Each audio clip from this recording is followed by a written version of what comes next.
Hello, everyone. My name is Afia Williams, and I am a program manager at Global Nomads Group, where we foster dialogue and understanding amongst the world's youth. We also partner with Students Rebuild to tell the stories of young people impacted by issues around the globe. This year, in support of Students Rebuild's Hunger Challenge, G&G has hosted its first webcast of the year entitled Cooking for a Cause with Haile Thomas, founder and CEO of the Happy Organization. And in our conversation with Haile, we talked about making healthy choices for our bodies and our planet. We talked about the impact of global food production, consumption, and waste on the environment, even if not in our local communities in another part of the world. We had a cooking demonstration where we learned how to make overnight oats, a healthy recipe that requires no stove that you can eat any time of the day. We also realized that we had 8 countries that contributed to our overnight oats, showing us just how connected we all are in the foods that we eat. And finally, as G&G works around the world with young people, we invited some of our global friends to ask Haile a few questions. If you missed it, here is the Q&A with Haile Thomas. Hi Haley, my name is Karam and I am from Jordan. I have been trying to eat more healthy recently. I was wondering what inspired you to eat more healthy. Thank you. Thank you, Karam. So my biggest inspiration for eating healthy has really been just seeing in front of me how powerful foods are. And this started for me when I was 8 years old and my dad was diagnosed with type 2 diabetes. And this is a pretty common illness for, adults, usually adults in the US, but it's also kind of trickling into our generation and even younger as well. So when he was diagnosed with this, my family and I really wanted to look into how we could find alternatives to the medication that he was prescribed, because the medication from the doctor had crazy side effects like internal bleeding, diarrhea, death, and so it didn't really seem like something that we wanted my dad to take, and it only seemed like it would really just lead to further health complications. So with his diagnosis and kind of understanding what the doctor had prescribed him, we wanted to find an alternate route, and that alternate route happened to be food. And so my family and I just really started doing a lot of research and looking into food and watching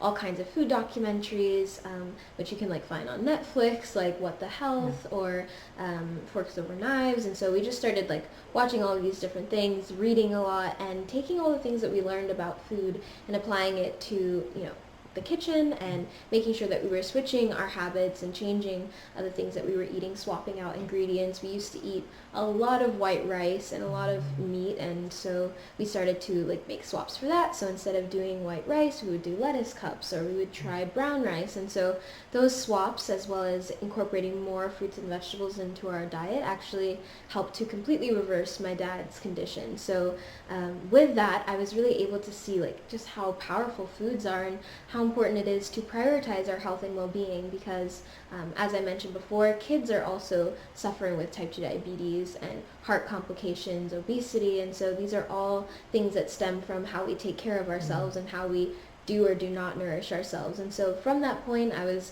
just really inspired, because I didn't see a lot of my classmates talking about this or even learning about it in school. We didn't really learn anything about nutrition, and so I wanted to find a way to spread this information to my peers and to my friends, but make it fun and exciting. And for me, that starts with the kitchen, because I'm able to be creative, try different things, and just have fun. And so that was kind of the main inspiration, and then eventually trickled into creating a whole organization dedicated to teaching kids about how to eat healthfully and have fun in the kitchen. Yes. Hi Harry, my name is Martha More and I live in Brantam, Malawi. Here in Malawi, our crops are affected by climate change. How can people help the climate by food they eat and don't eat? Thank you. Yes, I think a big piece of contributing to climate change is the food on your plate. And so it's a great question. It means you're thinking about that connection. And one way that we can really help with this is by, of course, eating more plants. And this is because it's something that gives back to the environment. So right now, what we're seeing with animal agriculture is just big exploitation of land and resources. And so when we choose to eat plants, we're able to really be a part of an ecosystem that is regenerative. So we're able to not contribute to the methane being released into the air through animal agriculture. We're able to source ingredients that are local and sustainable, and it's something that is a choice that we can really make pretty easily. It doesn't mean that you have to instantly take everything off of your plate that you're used to, but any way that you can shift to more plants on your plate, the better. And so I recommend, like, if you want to get started with just, like, I don't know, 1 day a week, 2 days a week, 3 days a week of just fully plant-based meals. And it's actually not as hard as you think. Mainly it's just kind of changing your mindset and perception of what a plate really looks like, and then going from there. So if you view these different plant foods as full of protein, and they are, lots of leafy greens are full of protein. Sources like tofu and tempeh are great sources as well for proteins, and you kind of just build your plate in that way, and of course season it with the spices and things that you love. You're able to create a plate that is just as delicious and good as what you're used to. So when we kind of reframe the way we look at our foods, and we also think about that impact that each bite really makes, then we're able to make this a pretty simple decision. And of course, like, accessibility is something that is a main issue here as well, for having access to healthy foods. And so a big way to kind of dodge that issues, of course, you can look to frozen foods.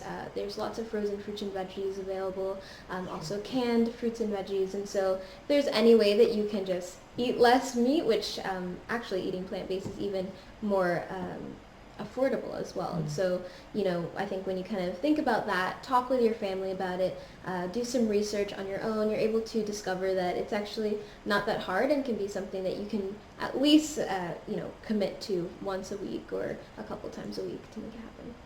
That's My name is Mariam. In Georgia, we have a lot of grapes for wine. How can we use the grapes creatively and healthy? Wow, I actually did not know that, so I'm definitely already learning something new. In terms of grapes, I mean, they're a really great actual, fruit to snack on. They're super heart healthy, and so while that may be made for wine for adults, we can actually do some fun things with it as well. So here in the States, peanut butter and jelly is a pretty popular, like, snack or lunch food, and so one thing that we love to do is make peanut butter and jelly smoothies. So instead of dealing with the bread, which is unnecessary kind of middleman, we decide to just, like, put the grapes, peanut butter, grapes act as the jelly, and then we have the peanut butter as well as any plant milk, and you can add in protein powders, different superfoods as well to kind of bulk it up, and it's a really great snack that tastes exactly like the sandwich without the bread. So that's a really fun way to kind of mix it up. And grapes are also really great in some savory dishes as well, like salads, if you pair them with different nuts or seeds. And so you can really get creative with it, and I think that's kind of the core of our conversation here has just been how big of a role creativity plays in all of this. And when we're looking at healthy ingredients or diverse ingredients, sometimes you don't know where to start, and I think that's almost the best starting point, is just to kind of have fun with it, let go, and see where the flavor and the things that inspire you and your roots and background, how that can all connect to make a really good dish. On behalf of Global Nomads Group and Students Rebuild, thank you for learning with us. Register for our upcoming webcast at gng.org/Students Rebuild. And you can find that overnight oats recipe at haleyvthomas.com/recipes. Let us all remember the healthy choices we can make for our bodies and the planet. And don't forget to form a team and take the hunger challenge. Until next time, everyone, peace.